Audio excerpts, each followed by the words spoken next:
Okay, now we're going to do transformations of parent functions.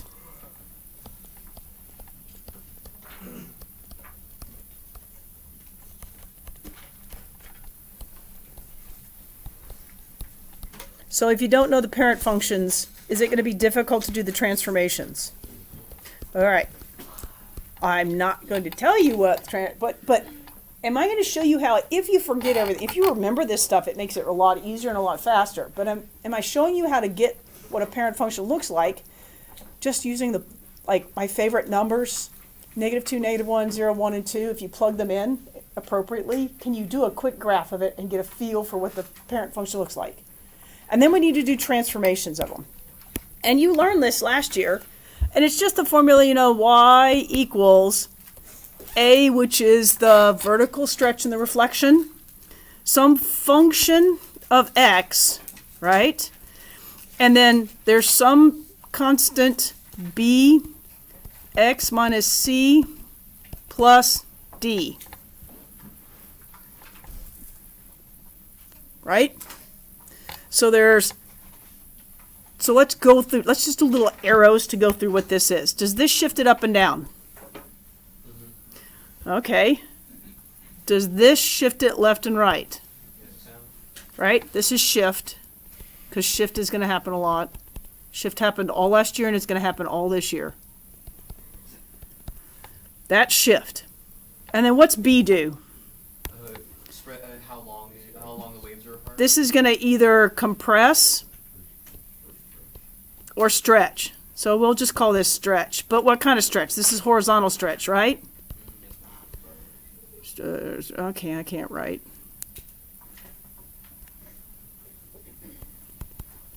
Stretch. And what's this one? This is vertical stretch. Or reflection. Okay, this can also be reflection, but this is reflection across the x-axis. This is reflection across the y-axis.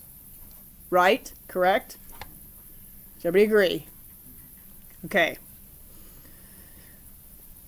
That's what they're going to do every single time.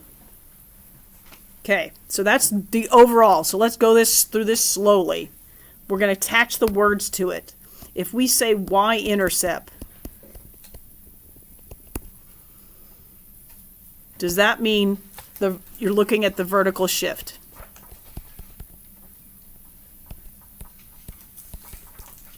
Did many of these go through the origin? Many of the parent functions go through the origin, right? So if you add something outside, is that going to shift it up or down? Jaden, wake up, babe. Right? So if I have some function, g of x, and I say it's equal to the original function, the original parent function, plus some constant, we're going to call it k. What's that going to do to it? It's a positive, so k is greater than 0. A positive, I add a positive number, what does that do? What does it do to it? Shifts it up. It means that this is going to go up. So is that matching that d up above? Okay, and if I do g of x is equal to the original function minus that positive number, what's that going to do?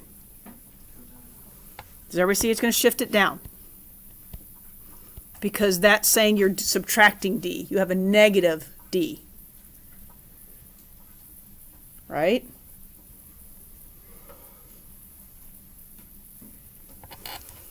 Okay.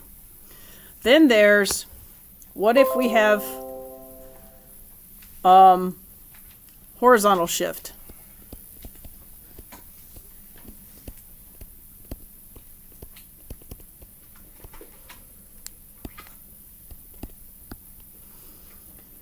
That's the c value up above, right? So what if I have g of x is equal to some function x minus, we'll say that's that same k. It's some positive number. Now remember back when you were doing this, if it was k minus the number, which way were you going? Right or left? To the right. And if you're adding it, you're going to the left, right? Because, correct? Because if you look up here, is it x minus that c, and that c is a positive value? I mean, I should say that. If the c is a positive value, you're going to the right. if c is a negative value, you are subtracting a negative number. Is that the same as adding a number? Right? Correct? So when I'm subtracting a number, that means I'm shifting left. I mean shifting right. I said that wrong. Shift right. Because the original equation is x minus c. If I have another function where it's the f of, and it's x plus some plus whatever it is, what's that mean? It means it's shifting left.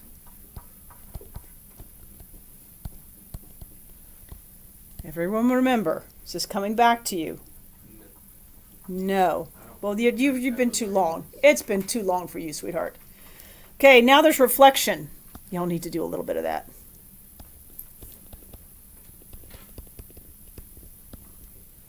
For reflection, if we're going to go across the x-axis,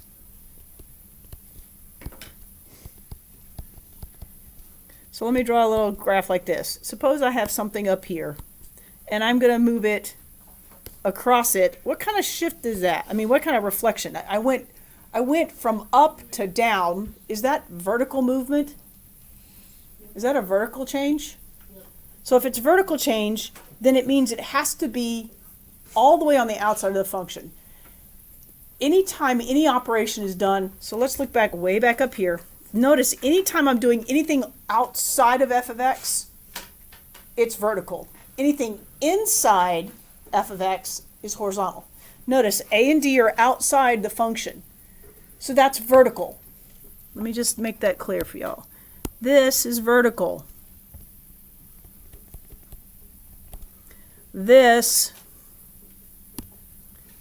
That is going to be horizontal.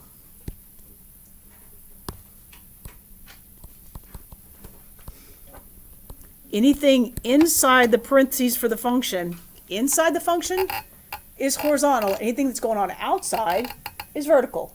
Is that easier to remember? So when you look at it down here, since this is vertical, does it mean it has to be going on outside of the function? So whatever this is going to be, when we do our transformation, it is going to be negative of whatever the function is. So since it's outside, it's vertical. What happens when I put it inside? Yeah, so it's going to be across the y-axis. And this is the problem, is that, okay, this is across the x-axis, but I'm changing the y value, right? This is across the y-axis, and I'm changing the x value. This is f of negative x. That means let's see. So suppose I have this. Now it's going to be going to that. This was going to that. That's going to that. So this is horizontal reflection. That's vertical reflection. This is across the y-axis. This is across the x-axis. Do y'all see how that works? Can y'all remember that? Well, we're going to practice. Because we're going to do this to every single function we talked about when we did the parent functions. Every blasted one of them. If you have trouble remembering these, ask me. I've got note cards up here. Make yourself flashcards. Just memorize the general shape of the parent functions, and then are these transformations going to get a lot easier? They are. They really are. All right. So that's reflection. And then there's the dilation. I call it dilation. That means it's the stretch.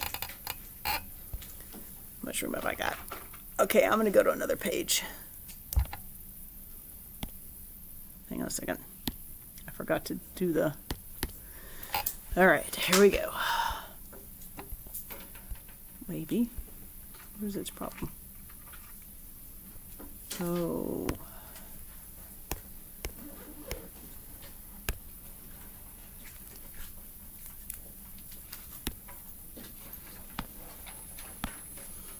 There we go.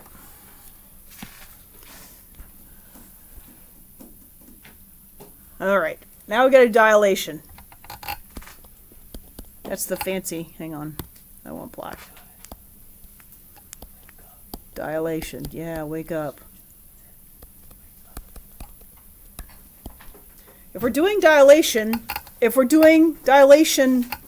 Vertically, is it going to be on the outside? So that A is the dilation. When A is greater than 1, it's going to be narrower. Here's why. If that is a 2, does that mean I'm doubling all my y values? Is it going to go up faster? If it's going up faster, is it going to look narrower to you when you graph it? So if we have a graph, I'll do my favorite function, y equal x squared. This is y equal x squared. If we look at what happens when I multiply it by something greater than 1, so this point that was 1, 1 down here, it's going to be, suppose it's double. I'm going to go 1, 2. Is it going to move it up here? Is this point going to move up here? Because it's going up twice as fast. And if it was 2, 4, it's going to go up 2, 8. So is it just going to go up faster? And as a result of it going up faster, does it look narrower? Suppose this is y equals 2x squared. I didn't write that very neat. Okay, so it's going to look narrower if a is greater than 1. If I have some function and a, actually I'm going to write it down here. Suppose a is between 0 and 1. Why did I say between 0 and 1? Because if it's negative, is it going to be reflected? So I'm talking about the positive ones. Is the same thing going to happen with the negative? So if you have a negative 2, is it below the x-axis and narrow? Right? So what about if it's a half? If it's a half, is it going up half the distance? So if it's a half, where this is 1, is it going to be a half? And where it was 4, is it going to be 2? So is it going to go up slower? Because you have half the value. So this is y equal to 1/2 x squared. That means it's going to be wider. And the way I taught my Algebra 1 students this a long time ago was that if it's a fraction between 0 and 1, it's going to be fatter. Fractions are fatter when you're talking about the graph. Everybody got it? What's the top one? The top one? What do you mean? Equals above y equals. The y equals 2x squared? Yeah. So I doubled it? Yeah. Okay. So if I double all the y values, is it going to go up faster and so it's going to look narrower? But if I go up half as fast, here, let me make that bigger for you so you can see it. Is that better? So notice, here's what I started with. If I'm going to double every value, is it going to go up faster? For the same x, is going to go up faster. So it's going to look narrower. Where if I'm doing half as much, it's going to go up slower, and so it looks fatter, wider. Have I got it? Think you can do this on your own without a graphing calculator? Because that's what's required. All right, what about, huh? Do you have what? What's it look like? Yeah. Before it's transformed. It, On the graph. what are you working on your assignment or something?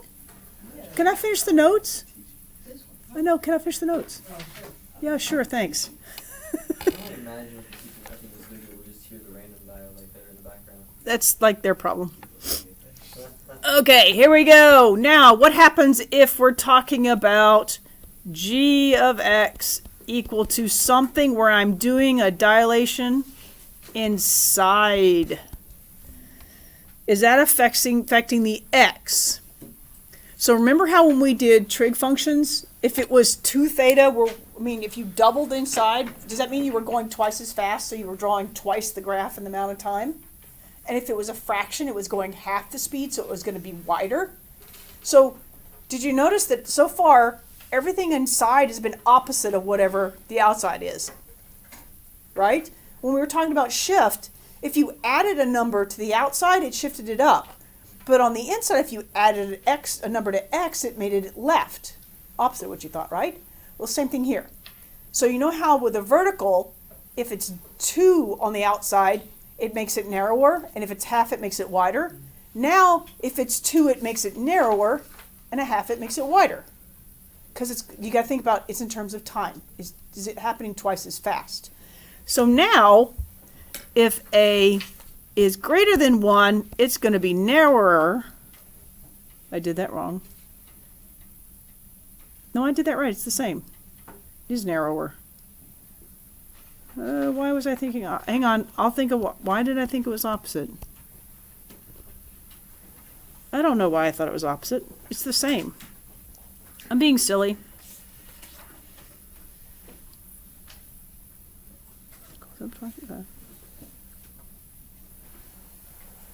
It really is narrower. So I don't know why I was thinking it was opposite. It's not. I'll have to think about that a minute. Okay, so suppose this is y equal x squared. Y equals x squared. If I'm taking this number and doubling it, what it means is that you're gonna, so I'm gonna say I'm gonna be at 1. So I'm at this. Okay, suppose this is 1 out here. So that's 1. Well, I'm going to put a 1 in there, but if that was like 2, suppose it was 2. Suppose I'm graphing y equal to 2x squared. That tells me it's going to happen twice as fast. That means this point out here at 1 is going to happen at a half right there. So in my new function, it's going to shift it that way, because it's going to have it happen in half the time. So whatever was happening out here at 4 was way up here is going to happen here. Like, well, let's say whatever happens at 2 is going to happen at 1. So what's going to happen is my graph's going to do this. So it is going to be narrower. It's just like the trig functions, though. What's that word right there? Huh?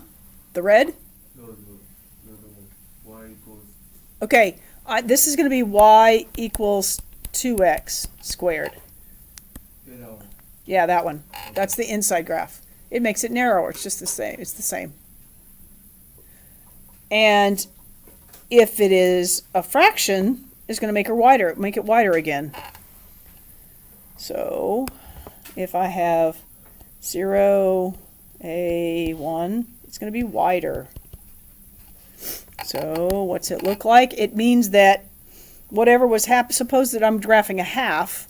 So if I want to graph y equals 1/2 of x squared, does that mean that whatever value was happening at 1, now it's going to, so now I'm taking half of that x, so is it going to take twice as long to actually, so this value is not going to happen till out here. And this value is not going to happen till out here. So does it make it really wide like this? Isn't that weird?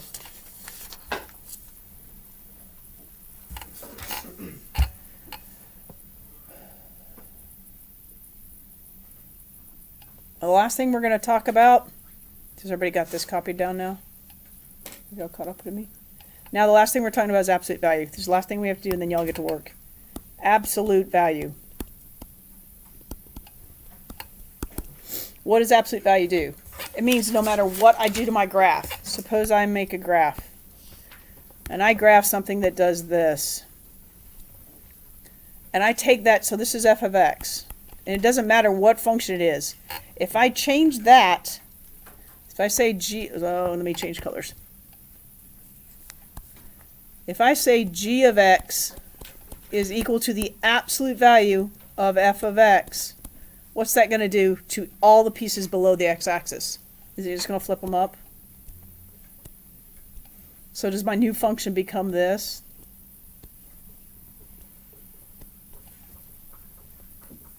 It just takes all of the things below the x-axis and flips them up. No big deal, right? Y'all did that, right? Well, guess what? There's a whole nother one where if we do the absolute value of the inside, I need y'all to see that. This is if it goes on the outside. Y'all are familiar with that one. I'm not so sure on this next one. What if I have g of x is equal to f of absolute value of x? What does that do? Well, let me show you what it does. I'm going to start with, suppose I'm going to start with this parabola right here. right? Well, what happens is it erases that part right there. And then every X that happened here, now when I go over here, it's going to match up to that. So I'm going to get that. Everything over here is just, it just makes it reflect across.